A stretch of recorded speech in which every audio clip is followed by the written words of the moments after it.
Questions ఎలా practice చేయాలి తెలుసా? మీరు ఈ క్వశ్చన్ చూసారనుకోండి, డిడ్ యూ పే? నువ్వు పే చేసావా? ఇందులో చాలా మంది చేసే మిస్టేక్ ఏంటంటే పాస్ట్ కదా అని పేడ్ పెడుతుంటారు. డిడ్ వచ్చినప్పుడు ఎప్పుడు V2 పెట్టొద్దు. ఇది ఒక కామన్ మిస్టేక్ చాలా మంది చేసేది. ఇలా చేయొద్దు. బట్ ఎలా ప్రాక్టీస్ చేయాలి అని అంటే ఇంకా డిడ్ యూ పే? పే చేసావా? ఈ వర్బ్స్ మార్చండి, V1 వర్బే పెట్టండి. ఎప్పుడు కూడా మీరు ఒక క్వశ్చన్ లో ఏ వర్బ్ చూసారు, ఇప్పుడు డిడ్ తో V1 చూసారంటే ఇంకెప్పుడు డిడ్ తో V1 వాడాలి, ఇంకా వేరే ఏది వాడకూడదు. Did you learn? నేర్చుకున్నావా? డిడ్ యూ ప్రాక్టీస్ చేసావా? Did you see? చూసావా? Did you cook? వండావా? Did you learn? నేర్చుకున్నావా?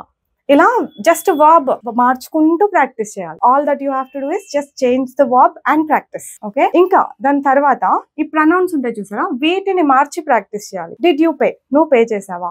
Did he pay? అతను పే చేశాడా? Did she pay? ఆమె పే చేసిందా? Did they pay? వాళ్ళు పే చేశారా? ఇలా వర్బ్స్ మార్చి ప్రాక్టీస్ చేయండి, ప్రొనౌన్స్ మార్చి ప్రాక్టీస్ చేయండి.